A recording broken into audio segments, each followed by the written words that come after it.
Scottie Pippen was that guy. Mike is the greatest, man. Mike is the best player I ever played. Who's all this shit, man? He put me right on Scottie. Man, when you talk about the greatest duos in NBA history, you have to bring up Michael Jordan and Scottie Pippen. Those two weren't just teammates. They were a straight up force of nature. MJ was a killer, the guy who could drop 50 on you without breaking a sweat. But even he needed someone who could match his intensity, someone who didn't fold under pressure, and that was Scottie. He wasn't just a sidekick. He was the engine that made the team run smooth. Defense, passing, rebounding, he did everything, and he made it look easy. You look at those 6 championships, that wasn't just Jordan going off. That was the duo working in sync. Pippen guarding the best player on the other team, running the fast break, setting up the offense when MJ got doubled, and then Jordan closing the show like only he could. Their chemistry was insane. It was as if they knew what each other was going to do before it happened. You didn't see that with many other duos. They trusted each other, they held each other accountable, and most importantly, they won a lot. No game 7s in any of their finals, 2 3-peats. Think about that. Jordan is arguably the greatest player of all time, but even he will tell you he doesn't win all that without Scottie. And Scottie, he embraced that role. No ego, all business. Just a complete player. To me, that's what made them so special. They weren't just talented, they fit. They brought out the best in each other. And at the end of the day, that's what makes a legendary duo. So here's a collection of NBA legends and players explaining what made Michael Jordan and Scottie Pippen so unstoppable. Enjoy the video, man. That team was made up of a bunch of great role players. And I think Scottie Pippen, I have a lot of respect for. I think he's one of the greatest role players to ever play this game. Yeah. He's probably the best to ever play this game. And so he was a great compliment to Jordan. And so a lot of times they would send a guy at me as soon as I caught it. On the catch. They like on the catch. They're like, don't even give him a chance to go into that spin move or get to the middle. Yeah. But Chicago was a team that, I've had great success with, and it probably because of Michael Jordan and Scottie.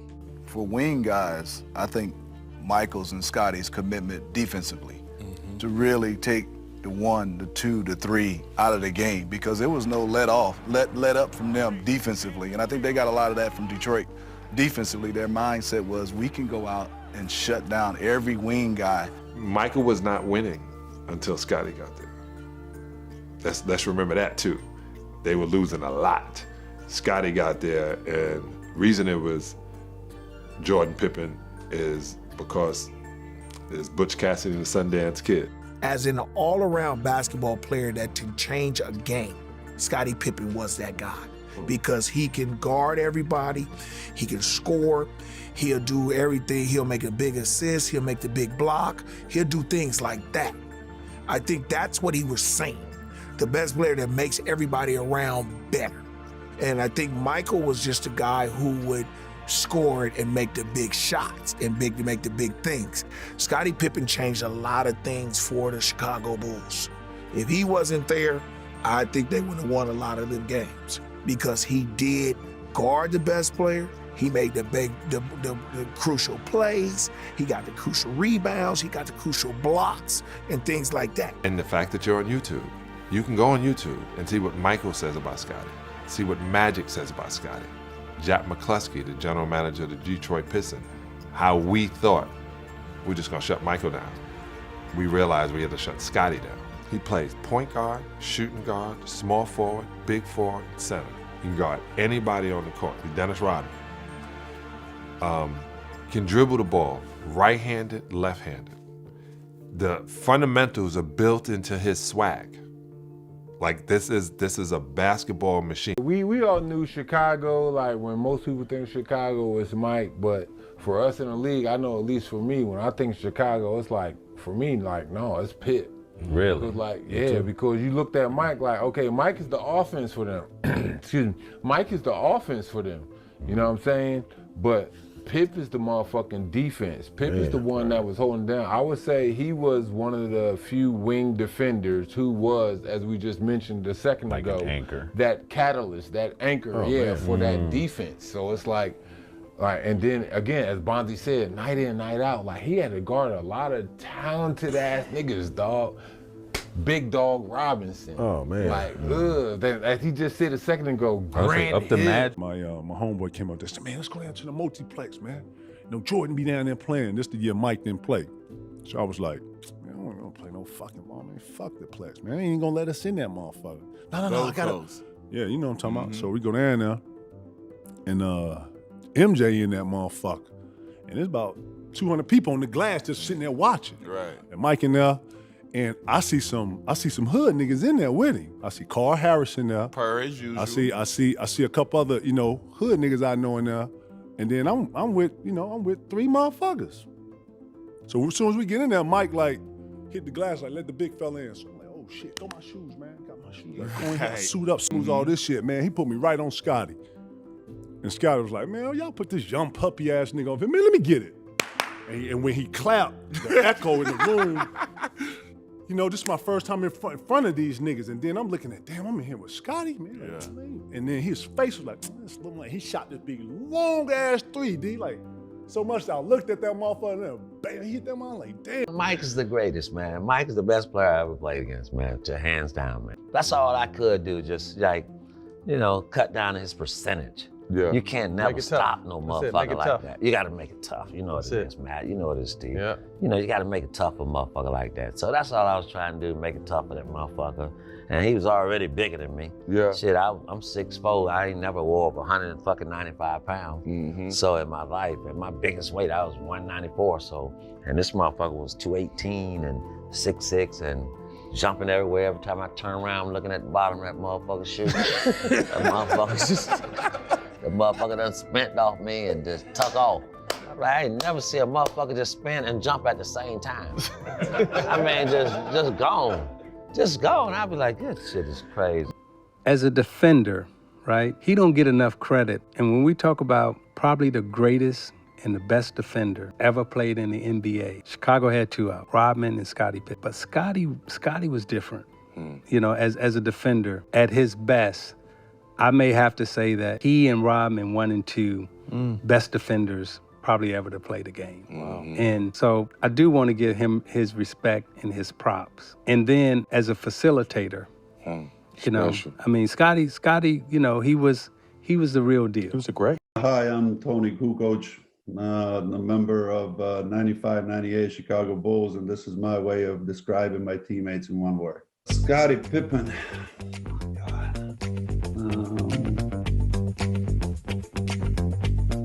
Greatest teammate, Michael Jordan, GOAT, basketball god. As somebody who grew up playing basketball, born in the 70s, played in the 80s, I was considered a tall guard, right? Scottie Pippen, an all-time great point forward. And I'm gonna do the distinction for you. It was like Paul Pressey, Scottie Pippen, Grant Hill, and then there were like the tall point guards, right? Magic Johnson, Steve Smith, Penny Hardaway, right? So I always admired Scottie Pippen in his game and appreciated him. And then I thought about something. He's the most disrespected all-time great player in any sport that any game has seen. Interesting. It's not even close. Michael Jordan didn't win any championships without Scottie Pippen. Scottie was one of my all-time favorite teammates because he Everything on the court. Antonio Hardaway Pippen! Oh, what a play! Sensational end-to-end defensive action. Oh, Pip! I said it earlier in the interview, I keep saying this. I said, thank God Michael Jordan got Scottie Pippen. Because Michael couldn't do it by himself. Mike was scoring 40 points a game, and Scottie came in and just filled in the blank and just made him just like a major, major superstar. Scottie Pippen is probably one of the innovators of the power forward point guard because he's 6'9", and these kids today are 6'10", doing the same thing Scottie was doing. I mean, but Scottie, his game was polished. He was good. He was good, and I think Scottie played today. He probably had triple-double. It was one of those things where we was coming up in the Eastern Conference, and our main goal was to try to beat Boston. We didn't pay Chicago any attention. Yep. But little did we know, the more hungry we was getting, the more hungry they was getting. So they was right behind us. But once we got past Boston, then all of a sudden here comes Chicago Bulls. They got Scottie. That was a missing link pretty much to with Michael Jordan. But it was just our turn at that particular time as far as 1998, 1990. Yeah. I think Scottie is underappreciated by people. I think people look at him as being, he benefited by being with Michael Jordan. I think he showed a lot of people when Michael retired that he was a player of stature, a player that top player in the league without Michael Jordan. He doesn't get the credit of being the guy. I consider he was like the heart and soul of those championship years. The players really looked for him when things got rough. You know, Scottie would calm everybody down. Scottie would be the guy like, hey, if you let's say you made a mistake or you blew an assignment or something, you know, Scottie would always be that guy to come up and put his arm around you and say, hey, don't worry about it. We need you to get your head back in the game. You know, that's just one play. Let it go. It wouldn't be MJ. MJ might be yelling at you. He might be telling, you better catch that ball next time I'm passing you. That kind of thing. So he was the good cop, bad cop situation. I think he was better than MJ just from a natural, you 6'7" with the same components, but not only is your right, your left is that big. You know what I'm saying? And you finishing with both equally like that. The difference was that the level of confidence coming out of, and so much, when we look at it, think about it. If you think about how many guys you played with, so much was given to them that they lent to their confidence. Yeah. You know what I'm saying? So if I know that I got all of these people behind me and all of these people supporting me, then I'm gonna go out and I'm gonna play a different way. As opposed to, I gotta prove to these people that I'm capable. Scottie come in having to prove himself from Central Arkansas, as opposed to knowing that, dude, I'm 6'7", I got handles, I can jump, I can shoot. I still gotta prove myself, where M was already proven to a degree. It was just a matter of how good he was gonna become. Pip became better with every touch. And I think, you know, when they named him the top 50, it took his confidence to a different level. Who's your favorite teammate you ever had? And who was your best teammate you ever had? Wow. Well, can I give them both to Michael? I mean, I can't knock him and say he was a bad teammate. I can't knock him and say he wasn't my favorite. I mean, we had a lot of success. So I would say he probably fit both of those categories. Michael, it seemed to be a special moment between you and Scottie when they gave you the MVP award. Can you describe what you were thinking and what your emotions were then? You know, when I was here before I retired, I overshadowed Scottie a lot. You know, and he didn't get the recognition that he truly deserved. You know what I mean? And he's matured since I've been around. And when I stepped away, he matured even more because he understood what I was sheltering him from. You know, the pressure and the press and the expectations that he had to deal with being a star. And when I'm back, he shouldn't get any less of an attention than if I was gone. And when I won the MVP, and I would hold true to my word, I would take the trophy. He can have the car. I'm gonna make sure he gets the car. I mean, because he's like a little brother to me, and he's prospered and he moved along. And you know, from a financial standpoint, from a contract standpoint, he's locked in, and he very deserving of the same $30 million, 30 whatever I get in the next coming year. He's very deserving of the same contract. I mean, because he put forth the effort every single night. He goes through the pain, and we work out every day.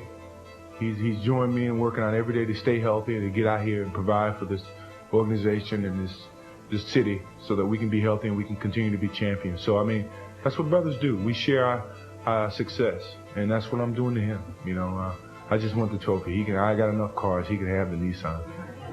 Michael. I got too many people I can thank. In all the videos, you never just saw me. You saw Scottie Pippen. Every championship I won.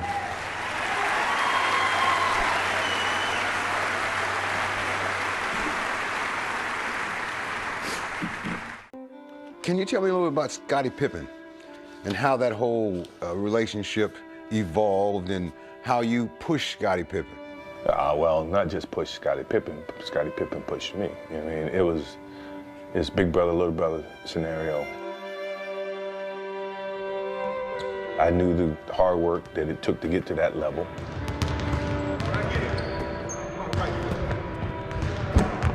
And if we wanted to get from point A to point B to point Z, then I'm gonna have to pull this guy along. We're gonna have to find a way to coexist. We're gonna have to find a way to challenge each other.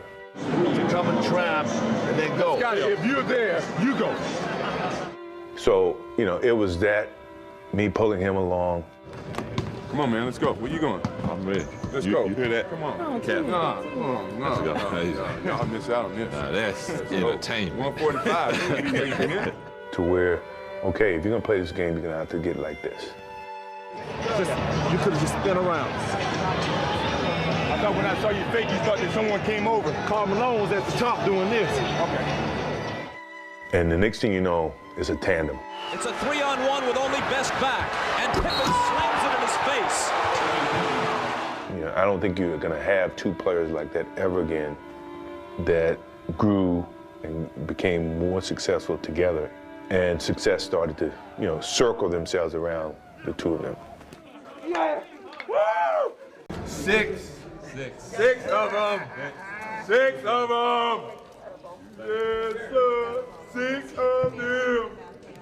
Now, y'all say whatever you want. They can't win till we quit. So guys, I hope you enjoyed the video and tell me what was your favorite story. So make sure you like, share, subscribe, and until next time.